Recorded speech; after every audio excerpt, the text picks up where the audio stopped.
जय हिंद। इस वीडियो में समझते हैं कि आर्किमिडीज का सिद्धांत क्या था, यानी उन्होंने अपने नियम में क्या बताया था। आप अक्सर सुनते होंगे या परीक्षाओं में प्रश्न पूछा जाता है कि एक छोटे से कील को समुद्र में फेंकने पर डूब जाता है, जबकि उतना बड़ा जहाज बिना डूबे तैरते रहता है। पनडुब्बी पानी के अंदर जो है ना कई महीनों तक बिना डूबे जो है ना अंदर पानी में तैरते रहता है। बर्फ जो है ना पानी पर कैसे तैरता है और बर्फ पिघलने से पानी के वॉल्यूम में क्या फ़र्क पड़ता है। हाइड्रोमीटर से किसी लिक्विड की हम लोग घनत्व कैसे माप देते हैं। जो दूध मापी यंत्र होता है जिसे हम लोग लैक्टोमीटर कहते हैं, आखिर वह दूध की शुद्धता किस सिद्धांत पे बताता है, कैसे वो माप देता है। उत्प्लवन बल क्या होता है, उत्क्षेप बल क्या होता है, प्लवन के नियम क्या होता है, मेटा सेंटर क्या होता है। और इसी में हम लोग समझेंगे कि जहाज में प्लिमसोल रेखा क्या होती है, क्योंकि ये प्लिमसोल रेखा बहुत ही इंपॉर्टेंट होता है। जहाज को सामान लादने के क्रम में इसको ध्यान रखा जाता है। तो चलिए इन सारे चीज़ों को, इन सारे टॉपिक को हम लोग ना इस वीडियो में कवर करते हैं और पूरा बेहतरीन तरीक़ा से आपको पूरा सरल भाषा में समझा देंगे। बस आप वीडियो को पूरा देखते रहिए, आप धीरे धीरे सारे टॉपिक को अच्छे से समझ लीजिएगा।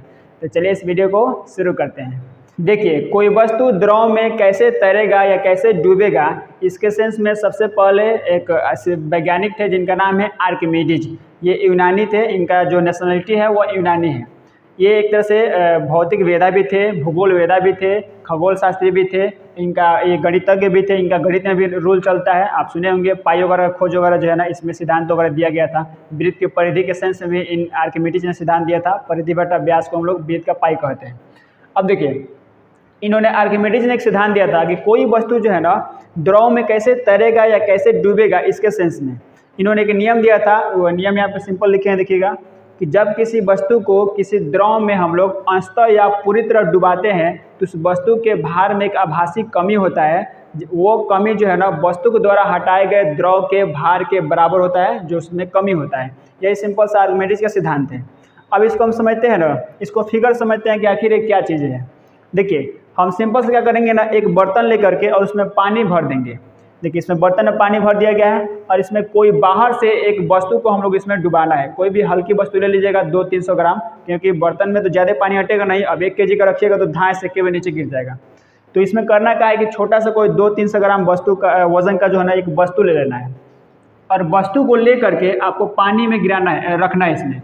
और पानी को आपको ऐसे भरना है कि पूरा लबालब जो है ना पानी ऊपर भरा रहे, तभी तो पता चलेगा कि कितना पानी जो है ना बाहर निकल रहा है। नहीं तो उसमें मार्किंग करना पड़ेगा कि कितना पानी का लेयर उठ रहा है। तो उससे अच्छा है कि आप पानी को पूरा भर दीजिएगा बर्तन को, ताकि कितना पानी बाहर निकल रहा है इससे पता चल जाए। तो पूरा बर्तन जो है भरा है। अब जैसे ये वस्तु को इसमें रखेंगे ना तो पानी जो है ना कुछ पानी जो है बाहर आ जाएगा। अब ये वस्तु के वजन में जो भार जो है ना इसमें कमी आ जाएगा। जैसे मान लीजिए कि इस वस्तु का भार जो है ना हम 300 रखे हैं, कहाँ नापे हैं, वायु में, बाहर नापे हैं। तो इसका भार जो है 300 ग्राम है। अब इसको रखिएगा ना तो 300 ग्राम से कम हो जाएगा। हो सकता है कि 50 ग्राम होगा, कम हो जाए, या 100 ग्राम कम हो जाए, मतलब कि 200-250 ग्राम हो सकता है। अब इसको पता कैसे करेंगे कि इस वस्तु का वजन जो है ना कम हो ही गया है, कैसे पता करेंगे। तो सिंपल सा इसका ट्रिक है कि आप देखते रहिए ना कि कितना पनिया बाहर निकल रहा है। जितना पनिया निकलेगा ना, आप इसको अच्छे से मान लीजिए, इसको लेके एक बड़ा बर्तन में रख लीजिएगा, ताकि जो पनिया बाहर गिरेगा ना आप उसको अच्छे से वजन कर सकते हैं। तो जितना पानी बाहर गिर गया है उसको आप क्या कीजिए ना, स्टोर करके और उसको वजन कर लीजिए, उसका वेट कर लीजिए। और जितना ग्राम वो पनिया होगा ना, समझिए कि उतना इस वस्तु के भार में क्या होगा, कमी हो गया होगा। बस मैंने आपको तो यही जो है आर्किमिडीज सिद्धांत दिए थे कि किसी वस्तु को हम लोग या तो थोड़ा डुबाते हैं चाहे पूरा डुबा देते हैं, तो उसके भार में क्या होता है, एक आभासी कमी होता है। और वह कमी किसकी वजह से होता है, इस वस्तु के द्वारा जितना पानी जो है ना हटा दिया गया, विस्थापित कर दिया गया, मतलब कि बाहर निकाल दिया गया, उसके भार के बराबर इसके भार में क्या होगा, कमी होगा। ये आर्किमिडीज का सिंपल सा सिद्धांत है। अब यही आर्किमिडीज जो थे ना, ये वस्तु को 3 स्टेप में बताए थे कि कब कोई वस्तु जो है ना पूरी तरह से डूब जाएगी, कब कोई वस्तु जो है ना आधे पे तैरेगी यानी आधा डूब के तैरेगी, अब कब कोई वस्तु जो है ना पूरा ऊपर तैरेगा। ये 3 कंडीशन होता है कि पूरा ऊपर तैरे, आधा डूब के तैरे या पूरा नीचे डूब जाए। तो पहले हम ना इस छोटे छोटे टॉपिक को समझ लेते हैं, ताकि ये टॉपिक समझ लेंगे ना तो हमको ये आर्किमिडीज सिद्धांत का जो तीनों नियम है ना, तीनों जो वस्तु का कंडीशन है उसको समझने में आसान हो जाएगा। तो पहले हम लोग इस टॉपिक को समझ लेते हैं, तब उसको बताते हैं। देखिए, उत्प्लावन बल जिसे हम लोग ना बायोन्स फोर्स भी कहते हैं, इसी को उत्क्षेप बल बोला जाता है। इंग्लिश में अप थ्रस्ट फोर्स इसी को बोलते हैं, उत्क्षेप बल। देखिए, उत्क्षेप बल या उत्प्लावन बल कहते किसको हैं। जब किसी वस्तु को हम लोग द्रव में डुबाते हैं ना, तो क्या करता है, देखिए दो तरह से बल लगता है। जैसे ये वस्तु डूबा है ना इसे पानी में, तो पहला ही हुआ कि इसके भार के वजह से जो है ना नीचे की तरफ बल लगेगा, एक बल कैसे लगेगा, इसके भार के वजह से नीचे की ओर लगेगा। और दूसरा बल जो होगा ना, इस जितना पानी हटाया है ना, तो मान लीजिए पानी जो है ना बाहर नहीं निकला, इसी में रह गया है, तो जितना पानी हटाएगा ना उसके द्वारा एक बल लगेगा ऊपर की ओर। तो जब कोई वस्तु हम पानी में डुबाते हैं तो उसमें दो तरह से बल लगता है, एक नीचे की तरफ वस्तु के भार के वजह से, और दूसरा जो है ना वो कितना पानी को हटा रहा है, विस्थापित कर रहा है, उसी विस्थापित पानी की वजह से ऊपर की ओर एक बल लगता है, जिसकी वजह से तैरना डूबना यह डिसाइड किया जाता है। तो उत्प्लावन बल वही होता है कि जब किसी वस्तु को हम लोग पानी में डुबाते हैं तो वस्तु जितना पानी को विस्थापित करता है ना, द्रव को, उसके द्वारा एक ऊपर की ओर बल लगता है, तभी तो उठा कर रखता है वस्तु को। तो नहीं उठाएगा नहीं तो कैसे इसके भार में कमी होगा। जैसे यहाँ पे समझिए कि अगर देखिए अभी आपको बताया है ना कि इस वस्तु में भार में कमी होगा, तो कमी कहाँ से आया, ये द्रव जो है ना ऊपर की ओर बल लगाएगा तभी तो जो है ना इसमें कमी आएगा। जैसे बोलेंगे कि जो है मान लीजिए कि 50 ग्राम का 100 ग्राम का मार्कर है, अब इसके भार में कमी कैसे हो सकता है कि जब मान लीजिए कोई आदमी ऐसे ऊपर से पकड़ा हुआ है और कोई मान लीजिए जैसे नीचे से थोड़ा सा हम लोग का करेंगे, सपोर्ट कर देंगे ना, तो इसका वजन कम हो जाएगा। तो नीचे से ही पनिया जो है ना बल लगाएगा इस वस्तु में, तभी तो इसमें भार में कमी होगा। अब आखिर नीचे से बल कैसे लगाएगा, तो ये बेचारा जितना जो है ना पनिया को हटाएगा ना उतना ही ये ढकेल देगा ऊपर की ओर, तभी वस्तु के भार में कमी हो जाता है। समझ रहे ना आपको। तो यही इसको बोलते हैं उत्प्लावन बल, यानी ऊपर की ओर लगे बल को। इसी का एक और नाम है उत्क्षेप बल या अप थ्रस्ट फोर्स। ये समझ लिया आप। अब उत्प्लावन बल के जो है नियम है, इसमें 3-4 इसमें फार्मूला चलता है कि किसको बढ़ाने से उत्प्लावन बल बढ़ता है। देखिए सिंपल सा है, उत्प्लावन बल इक्वल टू होता है विस्थापित द्रव गुणे आयतन गुणे घनत्व गुणे गुरुत्व केंद्र। अब गुरुत्व केंद्र क्या है, इसे गुरुत्व केंद्र बोलते हैं ना, किसी वस्तु का बीच पॉइंट को बोलते हैं गुरुत्व केंद्र। जैसे ये मार्कर है ना, इसका गुरुत्व केंद्र कहाँ पे होगा, इसको बीच में पकड़ेंगे ना ऐसे, तो बीच में पकड़िएगा तो सिंपली जो है ना ऐसे रुक जाएगा। देखिए ऐसे करेंगे ना, तो देखिए अभी गुरुत्व केंद्र दिख रहा है ना, बीच में हम बल लगाए हैं तो रुक गया है, और इसको इधर उधर करेंगे धाए से गिर जाएगा। तो हर एक वस्तु का एक सेंटर पॉइंट होता है ना, जहाँ पे उसका पूरा दोनों तरफ से मध्य बिंदु, उसे बोलते हैं गुरुत्व केंद्र यानी सेंटर ऑफ ग्रेविटी। तो इसके गुरुत्व केंद्र पर कितना बल लग रहा है उसी के हिसाब से उसे बोलते हैं उत्प्लावन बल। इसमें किसी का मान बढ़ाइएगा तो उत्प्लावन बल का मान क्या हो जाएगा, बढ़ जाएगा, क्योंकि ये डायरेक्टली क्या है, एक बढ़ाइए दूसरा भी बढ़ जाएगा। आई होप आप इतना तो समझ लिए होंगे कि आर्किमिडीज का सिद्धांत क्या है और उत्प्लावन बल किसे कहते हैं। तो अब इसका स्क्रीनशॉट लीजिए। अब आगे इसमें और भी टॉपिक है उसको समझाते हैं, तब हम समझते हैं वस्तु डूबने वाला कंडीशन देखेंगे। देखिए आप उत्प्लावन बल समझ लिए कि जब किसी वस्तु को द्रव में डुबाया जाता है तो उसके द्वारा हटाए गए द्रव के द्वारा ऊपर की ओर लगाए गए बल को उत्प्लावन बल या उसी को उत्क्षेप बल कहते हैं। आप थ्रस्ट फोर्स कहिए या बायन्स फोर्स कहिए, ये तो आप समझ लिए। अब इसी टॉपिक से मिलता जुलता टॉपिक है ना उत्प्लावन केंद्र, जिसको बोलते हैं सेंटर ऑफ बायन्सी। देखिए है क्या, उत्प्लावन केंद्र होता है ना कि जब किसी उत्क्षेप वस्तु को यानी उत्क्षेप वस्तु के द्वारा हटाए गए द्रव के गुरुत्व केंद्र को हम लोग उत्प्लावन केंद्र कहते हैं। अब उत्क्षेप वस्तु क्या है, देखिए उत्क्षेप वस्तु मतलब होता है ना कि जिस वस्तु पर नीचे से द्रव के द्वारा जो है ना ऊपर की ओर बल लग रहा है उसे बोलते हैं उत्क्षेप वस्तु। देखिए यहाँ पे समझिए फिगर से, जैसे आपको बताया है ना कि जब किसी वस्तु को हम लोग द्रव में डुबाते हैं तो नीचे से बल लगता है द्रव के द्वारा, जो विस्थापित द्रव होता है ना उसी के द्वारा बल लगता है। तो नीचे से बल लगेगा तो उसको बोलेंगे हम लोग उत्प्लावन बल, और जिस वस्तु को लगेगा उसको बोलेंगे उत्क्षेप वस्तु, क्योंकि उत्प्लावन बल का ही दूसरा नाम क्या है, उत्क्षेप। बस मैंने आपको अब थ्रस्ट उसी को बोलते हैं। तो उत्क्षेप वस्तु के द्वारा हटाए गए द्रव के गुरुत्व केंद्र को हम लोग उत्प्लावन केंद्र कहते हैं। अब इसको ये तो देखिए, ये तो हो गया डिफिनीशन। अब समझिए इसको ना प्रैक्टिकली सीधा समझिए। जैसे मान लीजिए अभी क्या है, उत्क्षेप वस्तु है, इसको समझिए। अभी इसको मान के चलिए आगे इसको बताएंगे। उत्क्षेप वस्तु ये है। अब ये उत्क्षेप वस्तु जो है ना, ये जब पानी में इसको हम डुबाएंगे तो ये करेगा क्या, अपना पानी को हटाएगा, विस्थापित करेगा। और जितना पानी को विस्थापित करेगा ना उस विस्थापित द्रव के द्वारा ऊपर की ओर बल लगेगा। अब देखिए ध्यान से, वो बल जो है ना इस वस्तु के जिस बिंदु पर लगेगा, हालांकि तो पूरा लगेगा, तो जिस बिंदु पर लगेगा ना तो उसके सेंटर को हम लोग बोलते हैं ना उत्प्लावन केंद्र यानी बायन्सी, सेंटर ऑफ बायन्सी बोलते हैं। बस मैंने आपको, यानी उसके केंद्र को जो गुरुत्व जो पानी हट गया है उसके बीच पॉइंट को केंद्र को बोलेंगे हम लोग उत्प्लावन केंद्र। अभी आपको बता दिए हैं कि हर एक वस्तु का जो है ना एक सेंटर पॉइंट होता है, जैसे जो पानी हटेगा ना तो उस पूरा पानी का क्वांटिटी लीजिएगा ना तो उसका भी एक क्या होगा सेंटर पॉइंट, जो सेंटर पॉइंट से मैक्सिमम बल लगेगा इस वस्तु पर, तो उसी सेंटर पॉइंट को हम लोग बोलते हैं उत्प्लावन केंद्र, जहाँ से मैक्सिमम फोर्स लगता है इस वस्तु को ऊपर उठाने में। बस मैंने आपको उसे बोलते हैं सेंटर ऑफ बायोंसी। अब इसी उत्प्लावन केंद्र से एक और टॉपिक मिलता जुलता है जिसको बोलते हैं ना प्लावन, फ्लोटिंग। देखिए तो इसमें उत्प्लावन है, आई है प्लावन, थोड़ा सा अंतर है लेकिन इसमें डिफिनेशन पूरा अंतर है। इसको बोलते हैं ना प्लावन यानी फ्लोटिंग इंग्लिश से बोलते हैं। फ्लोटिंग मतलब होता है तैरना, फ्लोट करना, किसी चीज़ को तैरना। आर्किमिडीज जो वैज्ञानिक थे ना उन्होंने 3 कंडीशन में बताए थे कि 3 कंडीशन के हिसाब से कोई वस्तु को जब हम पानी में फेंकते हैं ना तो 3 कंडीशन होता है। या तो वो पूरा डूब जाएगा, पहला कंडीशन, या तो द्रव जैसे है ना और उसके अंदर की सतह में डूब के तैरते रहेगा, जैसे मछली जो है ना पानी में डूब के तैरती है उस हिसाब से रहेगा, और नहीं तो तीसरा कंडीशन कि जो वस्तु को फेंके है ना उसका कुछ हिस्सा ऊपर रहेगा और कुछ हिस्सा द्रव में रह के तब ऐसे तैरेगा, जैसे बर्फ तैरता है। तो ये मेनली जो है ना 3 कंडीशन हो जाते हैं किसी वस्तु को पानी में फेंकने पर, 3 कंडीशन आते हैं। अब देखिए प्लावन बोलते हैं किसको है, फ्लोटिंग। जब किसी वस्तु को हम लोग पानी में फेंक देते हैं चाहे डुबा देते हैं तो उस वस्तु पे 2 तरह का बल लगता है, मतलब कि पूरा तरह से देखेंगे ना तो 2 तरह से बल उत्पन्न होता है। पहला बल होता है उस वस्तु के भार के वजह से नीचे की ओर चापता है, पानी को नीचे की तरफ दबाएगा क्योंकि वस्तु में भार है। और दूसरा बल जो है ना वस्तु जितना पानी को हटाएगा ना उसके द्वारा उत्प्लावन बल ऊपर की ओर लगेगा। तो 2 बल लगता है, एक नीचे की ओर भार की वजह से और दूसरा ऊपर उत्प्लावन बल हटाए गए पानी के बल उसके द्वारा बल लगता है। अब इसमें जो है ना कोई मान लीजिए घट बढ़ गया तो इसी के हिसाब से वस्तु तैरेगा या डूबेगा, यही डिसाइड करता है कि कौन कितना, कौन घटा कौन बढ़ा।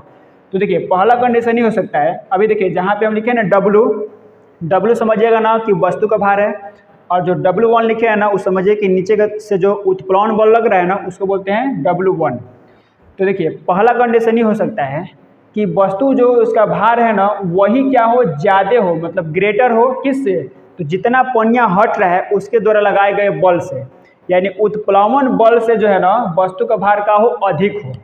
अब इस कंडीशन में क्या होगा कि मान लीजिए कि जितना उठा नहीं रहा है ना उतना वो चाप दे रहा है ऊपर से, दिख रहा है ना, ये वस्तु का भार ज़्यादा है, तो जब वस्तु का भार ज़्यादा हो जाएगा तो ये बेचारा चाप देगा अधिका, आप नीचे से पानी उठाएगा इसको कम तो चपा जाएगा नीचे, तो ज़्यादा चापेगा ना ऊपर से तो क्या हो जाएगा, वस्तु बेचारा पूरा अच्छे से डूब जाएगा पानी के अंदर।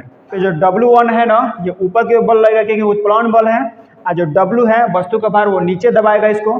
तो देखिए तो यही जो है ना ज़्यादा बरियार पड़ गया है W1 से, इसलिए जो है ना वस्तु पहली कंडीशन में पूरा तरह से डूब जाएगा, ये समझ लिए। अब दूसरा कंडीशन ही होता है कि मान लीजिए जो है ना वस्तु दोनों बराबर हो जाए, यानी जो वस्तु का भार है W और W1 उत्प्लावन बल दोनों बराबर हो जाए तब क्या होगा। तो दूसरा कंडीशन यही है कि जब वस्तु का भार और उत्प्लावन बल यानी W और W1 दोनों बराबर हो जाए, मतलब कि जितना ये दाबे ना उतना उठा दे, पानिया बल लग उठा दे, जब ये दोनों बराबर होगा तो उस कंडीशन में द्रव जो वस्तु है ना वो द्रव के भीतरी सतह से जो है ना यानी डूब के तब तैरेगा, यानी पूरा डूब जाएगा अंदर ऐसे, और तब डूब कैसे तैरेगा, यानी द्रव के भीतरी सतह में तैरेगा। कब, जब जितना बेचारा जो है ना दाब रहा नीचे बल ला के उतना ही बल से इसके द्वारा हटाए गए पानी का बल जो है ना ऊपर की ओर लग गया, यानी उत्प्लावन बल। तो दोनों का जब ये मैग्नीट्यूड बराबर होगा ना तो इस कंडीशन में ये वस्तु जो है ना डूब के तब तैरेगा। बस मेरा आपको यहाँ तक डूब जाएगा तब भीतर तैरेगा, जैसे पनडुब्बी वगैरह तैरती है ना, मछली वगैरह तैरती है। ये जो पनडुब्बी होता है सबमरीन वो क्या करता है, पानी के अंदर बेचारा डूब के कई महीनों तक ऐसे अंदर डूबे रह जाता है, 2-2, 3-3 महीना, 6-6 महीना अंदर डूब करके तब चलता है, यानी उसमें अंदर फायर करता है, मिसाइल वगैरह फायर करता है। तो ये जो पनडुब्बी होता है इसी सिद्धांत पे काम करता है, मतलब कि उसका जितना टोटल भार होता है ना उस पनडुब्बी जहाज का उतना क्या करता है बेचारा पानी को हटा देता है। अब उसका भार वस्तु का और हटाए गए पानी का भार यानी W1 ये दोनों बेचारे बराबर हो जाते हैं। अब इस कंडीशन में वो बेचारा अंदर डूब के तब ऐसे तैरते रहता है। बस में आ गया ना आपको। तो इसी कंडीशन में सबमरीन काम करता है यानी पनडुब्बी। अब तीसरा कंडीशन ये हो सकता है कि मान लीजिए जो वस्तु जो है ना बल लगा रहा है नीचे की ओर, W इसका भार है, उससे ज़्यादा मान लीजिए कि उत्प्लावन बल हो जाए, मतलब कि नीचे बस उतना ढकेल दे ऊपर। तो इस कंडीशन में क्या होगा कि जब वस्तु का भार जो है ना कम हो और उत्प्लावन बल जो है ना ज़्यादा हो जाए, तो इस कंडीशन में जो है ना वस्तु का कुछ हिस्सा ऊपर रहेगा द्रव की सतह से ऊपर और कुछ हिस्सा थोड़ा सा डूब के तब जो इस कंडीशन में तैरेगा। यानी कह सकते हैं क्या कि कंप्लीट रूप से क्या होगा, वो तैरना शुरू कर देगा, डूबेगा नहीं। कब? जब जितना ही नीचे वस्तु का भार है ना उससे ज़्यादा पनिया इसको उठा दिया, उत्प्लवन बल का मान बढ़ गया तब। अभी कब हो सकता है? देखिए ऐसा कब हो सकता है कि जब जो है ना अधिक पानी बल लगा दे।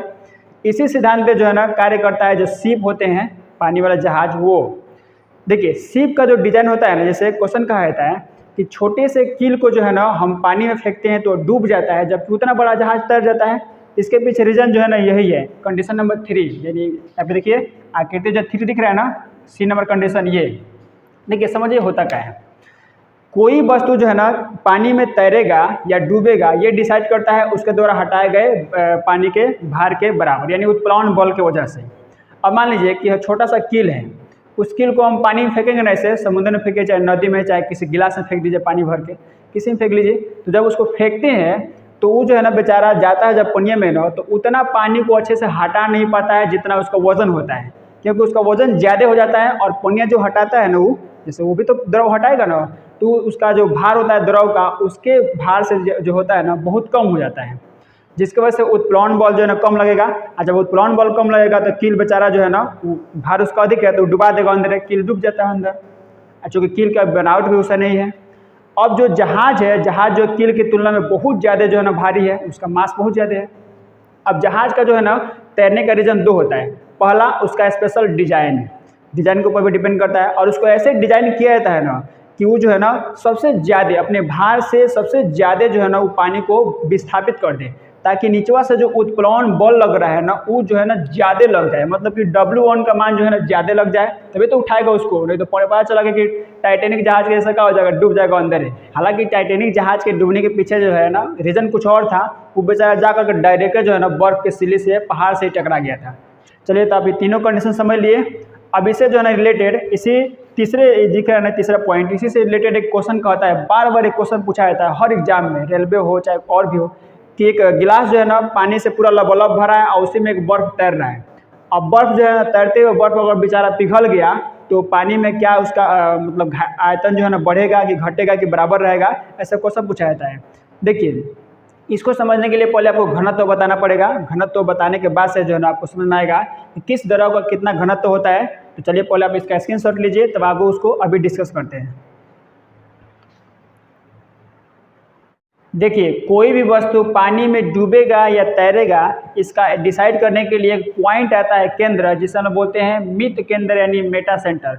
अब ये मेटा सेंटर क्या है? देखिए मेटा सेंटर बोलते हैं ना कि जो उत्प्लवन केंद्र होता है ना, यानी किसी वस्तु का उत्प्लवन केंद्र से होकर जाने वाली वह रेखा जो वस्तु को एक गुरुत्व केंद्र को टच करती है, काटती है, उसे हम लोग मेटा सेंटर या मित केंद्र कहते हैं।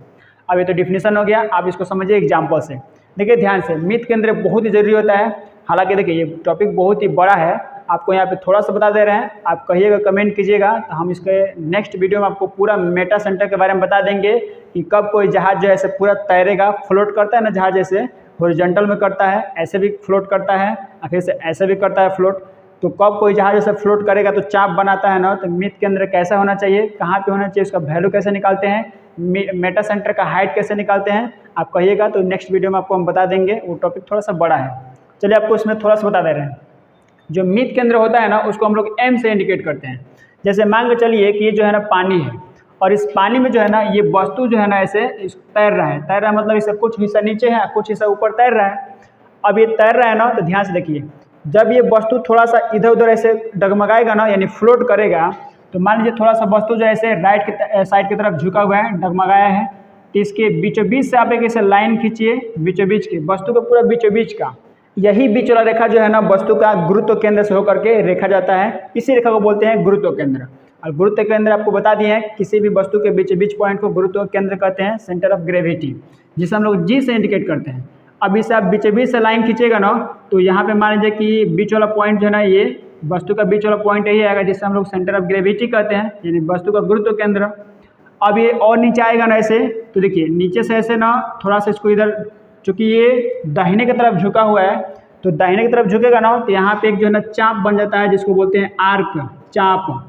चूँकि देखिए मान लीजिए तो ऐसे वस्तु ऐसे जो है ना झुक गया है दाहिने की ओर, जैसे इसे मान लीजिए दाहिने ओर झुका है ऐसे, तो इसको सीधा ऐसे ना खींचेगा सेंटर ऑफ ग्रेविटी से, तो ऐसे झुकाव इतना निकालिएगा ना, तो इसको बोलते हैं चाप। इसको आपको मित केंद्र वीडियो वाला हम बता देंगे, आप कमेंट कीजिएगा तो बता देंगे। अब इस पॉइंट से जो है ना हम लोग ऐसे मिलाते हैं सीधा एक डॉट डॉट रेखा, जहाँ जाके ना इस लाइनियों को काटेगा ना, तो इस लाइनियों को काटेगा, इसी को बोलते हैं ना मेटा सेंटर यानी मित केंद्र। और ये जो होता है इसको बोलते हैं उत्प्लावन केंद्र यानी सेंटर ऑफ बायोन्सी। और ये उत्प्लावन केंद्र से जो है ना जो रेखा इसे जा रही है ना, इसी रेखा जो है ना इस गुरुत्व केंद्र को कहीं ना कहीं तो काटेगा, और जहाँ पे इसे काटेगा इसी को बोलते हैं मेटा सेंटर यानी एम, मित केंद्र इसी को बोलते हैं। अब मित केंद्र टॉपिक थोड़ा बड़ा है, नेक्स्ट वीडियो में आपको बता देंगे। तो देखिए इसका नियम ही होता है ना कि कोई भी वस्तु जो है ना तैरेगा या डूबेगा पानी में, इसका डिसाइड करता है कि मित केंद्र उसका कहाँ पे है। जैसे जो पानी में जहाज जो तैरती है ना, उसको देखा जाता है ना, उसको ऐसे डिज़ाइन से उसका कैलकुलेशन किया जाता है, मतलब उसका डिज़ाइन वैसे होता है कि उसका जो मेटा सेंटर होता है ना वो उसके ग्रेविटी से ऊपर होता है। किसका? यानी गुरुत्व केंद्र से। जो गुरुत्व केंद्र होता है ना कभी भी गुरुत्व केंद्र से ऊपर होना चाहिए मेटा सेंटर को, नहीं तो ये चीज़ जो है ना डूब जाएगा। तो तैरने के लिए एक आवश्यक चीज़ ये है कि वस्तु का जो गुरुत्व केंद्र हो ना वो नीचे हो और मेटा सेंटर ऊपर हो, यानी मित केंद्र ऊपर हो। आप मित केंद्र समझ लिए, नेक्स्ट वीडियो में आपको अच्छे से बताएंगे। अब देखिए अब बात आता है ना कि वस्तु तैरने के लिए घनत्व के ऊपर भी डिपेंड करता है कि पानी का घनत्व कैसा है, वस्तु का घनत्व कैसा है, वस्तु के द्वारा हटाए गए पानी कैसा है। तो पानी तो आपको बता दिया उत्प्लावन बल कैसे कार्य करता है। अब घनत्व के ऊपर भी डिपेंड करता है ना किस लिक्विड में जो है ना किसका घनत्व कैसा है। देखिए बर्फ का जो घनत्व होता है ना, देखिए घनत्व का मतलब क्या होता है, घनत्व ये फिजिकल क्वांटिटी है। घनत्व को हम बोलते हैं, फॉर्मूला है द्रव्यमान बटा आयतन को बोलते हैं घनत्व, द्रव्यमान बटा आयतन, इसी को बोला जाता है घनत्व का फॉर्मूला होता है द्रव्यमान बटा आयतन। यानी किसी वस्तु का द्रव्यमान ले लीजिए और उसका कितना वॉल्यूम है उसी से भाग दे दीजिए, उसका घनत्व निकल जाएगा यानी पिघला के। तो बर्फ का जो घनत्व होता है ना वो 0.9 ग्राम पर cm क्यूब होता है और पानी का जो होता है ना 1 होता है। मतलब ही हुआ ना कि इसका घनत्व पानी का ज़्यादा है बर्फ का कम है, इसीलिए बेचारा पानी के ऊपर जो है ना इसे बर्फ तैरते रहता है। और जब बर्फ तैरता है ना तो उसका 1/10 भाग जो होता है ना वो पानी के ऐसे बाहर रहता है और बाकी का जो 9/10 हिस्सा होता है ना वो पानी के अंदर डूबा रहता है। याद रखिएगा इसको, 1/10 भाग पानी का बर्फ का जो है ना पानी से ऊपर रहता है और 9/10 भाग जो है ना ऐसे डूबा रहता है, डूब के तैरता है, वो थोड़ा सा ऊपर रहता है उसका सतह। अब बात आता है ना कि जब वो पिघलेगा तो पानी का वॉल्यूम में क्या अंतर पड़ेगा, ये सवाल बहुत बार पूछा जाता है। देखिए सिंपल से देखिए, क्योंकि पानी के ऊपर जो है ना बर्फ तैर रहा है और उसका पूरा घनत्व तो देखिएगा ना उसका पूरा भाग तो 9/10 भाग जो है ना पानी के अंदर है और 1/10 भाग ही ऊपर है।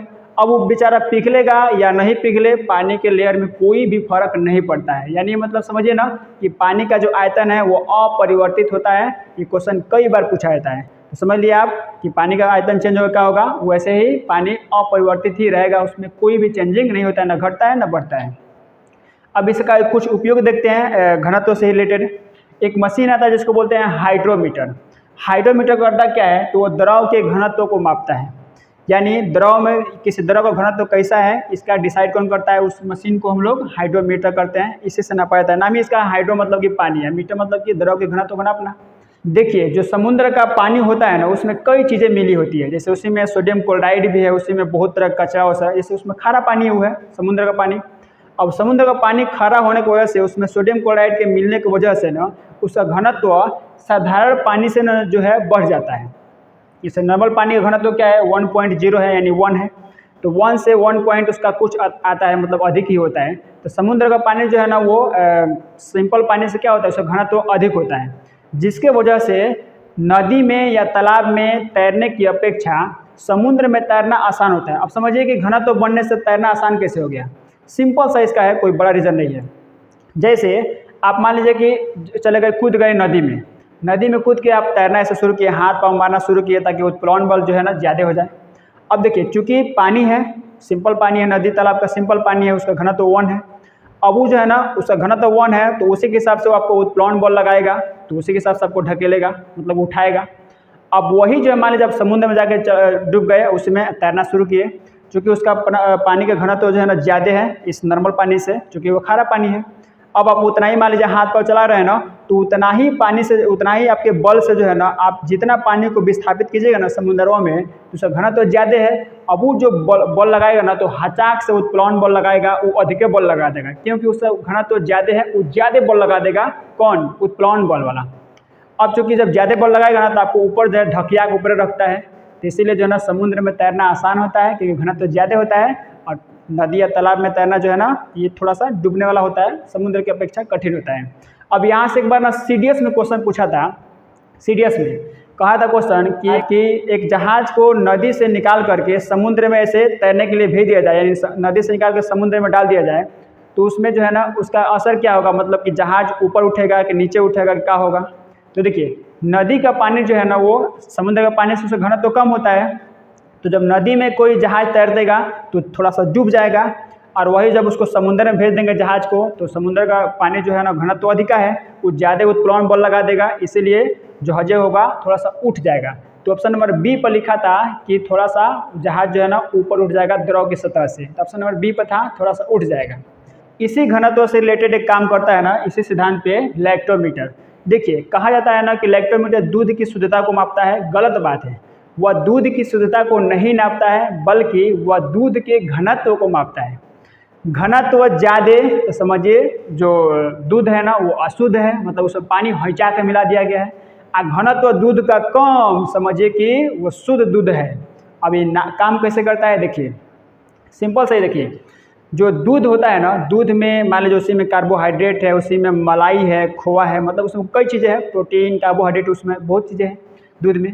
अब जो है ना वो दूध में जितना आप बाहर से कचरा मिलाइएगा ना, कचरा मतलब वही मलाई वगैरह, तो दूध का जितना बाहर से मलाई वगैरह मिलाएंगे तो दूध का क्या होगा, घनत्व घटता है, इसको याद रखिएगा। अब होए कि दूध का घनत्व कम हो गया, जब उसमें लैक्टोमीटर से डालते हैं ना तो लैक्टोमीटर के नीचे ऐसे देखिएगा ना गोल ऐसे रहता है जिसको बोलते हैं ना प्लावन, उसको बोला जाता है प्लावन। वो जो है ना वही डिसाइड करता है कि ऐसे लैक्टोमीटर खड़ा रहेगा, कि मतलब उसको खड़ा रखने में सहायता करता है, और वही फ्लोट करता है, उसे बोलते हैं प्लावन, नीचे वाला हिस्सा काला होता है। जैसे उसको लैक्टोमीटर को हम लोग दूध में डाल देते हैं ना, तो दूध में डालते हैं तो अगर शुद्ध दूध होगा मतलब उसमें मलाई वगैरह ज़्यादा होगा तो लैक्टोमीटर डूब जाएगा। चूँकि जो लैक्टोमीटर होता है ना उसका रीडिंग जो होता है ना ऐसे होता है, उसका रीडिंग ऐसे करके ना उसका रीडिंग ऐसे होता है, ऊपर से शुरू होता है रीडिंग और नीचे की तरफ जो है बढ़ता है। तो ऐसे माना जाता है ना कि जितना ही डूबेगा तो समझिए कि ऊपर रीडिंग कम दिखाएगा, मतलब डूब जाएगा तो और कम ही दिखाएगा, ऊपर कम ही जो है बचा रहेगा। तो 25 से अगर 30 स्केल पे आता है ना तो वो माना जाता है कि शुद्ध दूध है, यानी उसमें पानी जो है ना नहीं मिलाया गया है, यादव जी ईमानदार है। लेकिन अगर मान लीजिए कि इसमें पानी हइचा के मिला दिए हैं तो उसका घनत्व बढ़ेगा, क्योंकि पानी मिला रहे हैं उसमें हम दूध में, दूध का पानी का घनत्व जो है ना दूध से पहले ही अधिका है, समझ रहे हैं आपको। तो जब पानी मिलाएंगे तो दूध का घनत्व क्या होगा, बढ़ेगा। जब दूध का घनत्व बढ़ेगा तो जब उसमें लैक्टोमीटर डालेगा डेयरी वाला तो क्या करेगा, इधाएँ से ऊपर तैरना शुरू कर देगा, ले ऊपर तैरना शुरू। जब ऊपर तैरना शुरू करेगा ना तो ये रीडिंग में जो है ना जितना ऊपर रहेगा ये मशीनवा उतना ही जो है रीडिंग अधिक बताएगा, क्योंकि ऊपर से शुरू होता है नीचे की तरफ बढ़ता है, तो रीडिंग अधिक बताएगा। तो जान जाएगा अरे अरे यादव जी पानी मिला, तो समझ जाता है कि जो है ना इसमें पानी मिलाया गया है, तो रेट जो है ना थोड़ा कम लगता है। कि जब जहाज़ पे जो लादा रहता है ना, जहाज़ पे सामान, पानी वाला जहाज शिप पे, तो उसमें ना एक उसके नीचे ना मार्किंग की जाती है जिसको बोलते हैं प्लिमसोल रेखा, उसी को बोला जाता है ना प्लिमसोल रेखा। जो भी पानी वाली जहाज़ होती है ना उसके नीचे जो है ना पेदी में जो है ना ऐसे प्लिमसोल रेखा खींचा जाता है। जब जहाज़ को पानी में खड़ा करके और उस पर हम लोग सामान लोडिंग करते हैं ना तो देखा जाता है कि लोडिंग करते करते करते ऐसा थोड़ी है खूब हंचा के लोडिंग कर दीजिएगा बस पता चला जहाज डूब जाएगा वजन की वजह से। तो उसमें ना देखा जाता है कि पानी का जो लेयर है ना वो प्लिमसोल रेखा पे आ रहा है कि नहीं आ रहा है। यानी प्लिमसोल रेखा वह रेखा होती है जो ये तय करती है कि किसी पानी के जहाज़ में कितना सामान जो है ना अटेगा। यानी प्लिमसोल रेखा पर अगर जो मान लीजिए इसे मान लीजिए कि प्लिमसोल रेखा यहाँ पे है और इसके ऊपर अभी जहाज जैसे है इतना मतलब ऊपर उठा हुआ है और उसमें मान लीजिए कि ऊपर से हम सामान लाद रहे हैं तो जहाज थोड़ा थोड़ा नीचे जाएगा, पानी में डूबेगा हल्का हल्का। और जैसे ये पता चला कि प्लिमसोल रेखा पे डूब गया ना तो समझ लीजिए कि अब जो है ना जहाज में सामान लादना बंद, नहीं तो अब लादेंगे ना तो जहाज बेचारा डूबने का चांस बढ़ जाएगा। तो प्लिमसोल रेखा उसे बोलते हैं, उसी के अकॉर्डिंग हम लोग किसी जहाज़ पे सामान को लाते हैं। हालांकि अब इतना कोई मिलाता नहीं है क्योंकि हर एक जहाज़ की कैपेसिटी को माप लेते हैं हम लोग कि उसमें जो कितना सामान टन को हम लोग लाद सकते। अब थोड़ा सा हम समझते हैं कि जो है ना आर्किमिडीज जो है ना कैसे अपने सिद्धांत को खोज किए थे। एक छोटी सी कहानी है उसको थोड़ा समझ लेते हैं।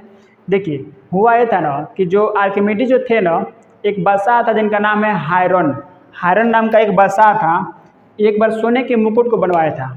अब ये सोने का मुकुट ऐसे जो पहना जाता है क्राउन मुकुट, अब इसको लगा ना कि थोड़ा सा इसको डाउट हुआ कि लग रहा है कि सोनार हमको ठग दिया है, चीट किया है।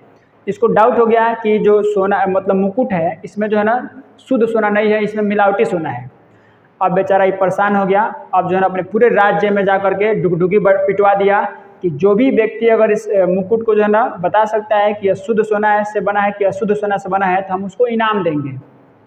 अब ये बात जो है ना, चूँकि दरबार में बहुत ज़्यादा मंत्री होते हैं, विद्वान होते हैं, सारे ट्राई किए, आजमाइश किए, किसी को बारे में नहीं पता चला, क्योंकि उस समय जो है ना ऐसा थोड़े पहले था कि 24 कैरेट का है कि 25 कैरेट का है, ऐसा तो उस समय मापने वाला था नहीं। सारे जो है ना मंत्री फेल हो गए, सारे विद्वान फेल हो गए। अब ये बात चली गई कहाँ पे, आर्किमिडीज के पास।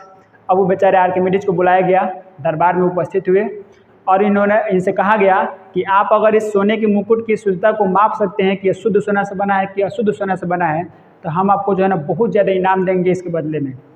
अब आर्किमिडीज को जो है ना परेशान पड़ गए कि हम अब क्या करें क्या नहीं करें। तो बोले ठीक है, आप मुकुट को दे दीजिए, हम उसको 1-2 दिन समय दीजिए हमको, और उसके बाद से हम आपको कोई ना कोई सलूशन ढूंढ के बताएंगे आपको। अब आर्किमिडीज जो है ना उस सोने के मुकुट को लिए और अपने घर चले गए।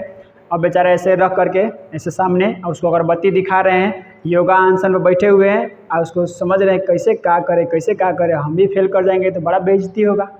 अब क्या किए नहीं, जैसे एक सुबह में ही जो है ना अब गए नहाने वहाने के लिए। एक टब था, उस टब में पूरा पानी भरा था और गए सुबह नहाने के लिए। जैसे एक टब में जो है ना ये अंदर घुसे, मतलब पानी के टब में, तो उतना इनके पनिया जो है ना बाहर निकल गया। अभी जो इनके दिमाग की बत्ती जल गई तुरंत कि अरे हम टब के अंदर, पानी टब से बाहर, ऐसा क्यों।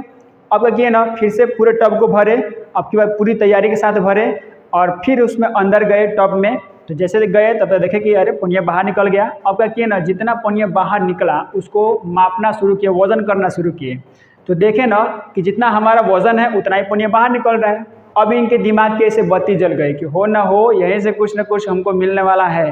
अब वहाँ से निकले और टब से, बाथरूम से निकले अपना, और वहाँ से ना एक वर्ड बोलना शुरू किए जिसको इन्होंने बोला है यूरेका। यूरेका यूरेका बोलते बोलते ना वहाँ से चलना शुरू किए कि यूरेका यूरेका यूरेका यूरेका, जैसे ना यूनानी वर्ड है यूरेका। इसका मतलब होता है ना कि मिल गया मिल गया मिल गया, मतलब कोई चीज़ मिल गया, सक्सेस हो गया, उसको बोलते हैं यूरेका यूनान देश के भाषा में। तो सारा लोग इनके घर वाला बोले कि अरे पगला गया का आर्किमिडीज भाई, काहे यूरेका यूरेका बोल रहा है, क्या मिल गया तुमको, कहाँ मिल गया कहाँ मिल गया। अभी कहे कि ना ना ना ना हम यहाँ पे नहीं बताएंगे, कहे कि चलिए आज शाम को पार्टी दावत करते हैं, हायरन के दरबार में जो होगा वहीं पे होगा। फिर ये मुकुट लिए अगले दिन दरबार में उपस्थित हुए हायरन के, और वहाँ पे जो है ना कहे कि राजा जी देखिए हम जो है ना इसका तोड़ खोज लिए, हम बता देंगे कि शुद्ध सोना है कि अशुद्ध है। राजा बहुत खुश। अच्छा, सुनार बेचारा जो धोखा किया था वो वहीं पे था दरबार में, उसका होश गायब कि अब मेरा कुछ होगा, लग रहा है कि मेरा जान जाने वाला है। अब क्या किया ना, ये आर्किमिडीज एक पानी से भरे बर्तन को मंगाए, कहे कि उसमें पानी भर दिए और उस मुकुट को डुबाए तो फिर वही उतना जो है ना भार के बराबर, मुकुट के भार के बराबर पनिया बाहर निकल गया। अब उसके वजन को नाप लिए तो देखा ही गया ना कि जो मुकुट का जो वजन है ना उसके द्वारा जितना पानी निकला ना वो पनिया का वजन वो कम था। अब क्या हुआ ना, कहे राजा जी से कि आप थोड़ा सा ना इतना ही मुकुट जो है ना उतना ही वजन के बराबर एक शुद्ध सोना लाइए, मतलब उतना वजन शुद्ध सोना। तो शुद्ध सोना को मंगाया गया उतना ही मुकुट के वजन के बराबर, और उसको पानी में डुबाया गया, सेम पानी में उतना ही पानी लेकर के। तो देखा गया ही ना कि जब शुद्ध सोने को पानी में डुबाया गया तो उसके द्वारा जो पानी निकल रहा है ना बाहर, उसका पानी का वजन और शुद्ध सोने का वजन जो है ना पूरा बराबर है। आज जो मुकुटों का पानी निकला था उसके द्वारा वो थोड़ा कम था मुकुट के वजन से। तब कह दिए आर्किमिडीज की, सोनार जी आप जो है ना अशुद्ध है, मिलाए हैं, मिलावटी किए हैं। तो चलिए आज के लिए बस इतना ही रहने देते हैं। आशा करता हूँ कि आपको आज का ये वीडियो जो है ना कंप्लीट समझ में आ चुका होगा। चलिए फिर से मिलेंगे हम लोग नेक्स्ट वीडियो में किसी नेक्स्ट टॉपिक के साथ। तब तक के लिए जय हिंद। अब इसका स्क्रीनशॉट एक ले लीजिएगा।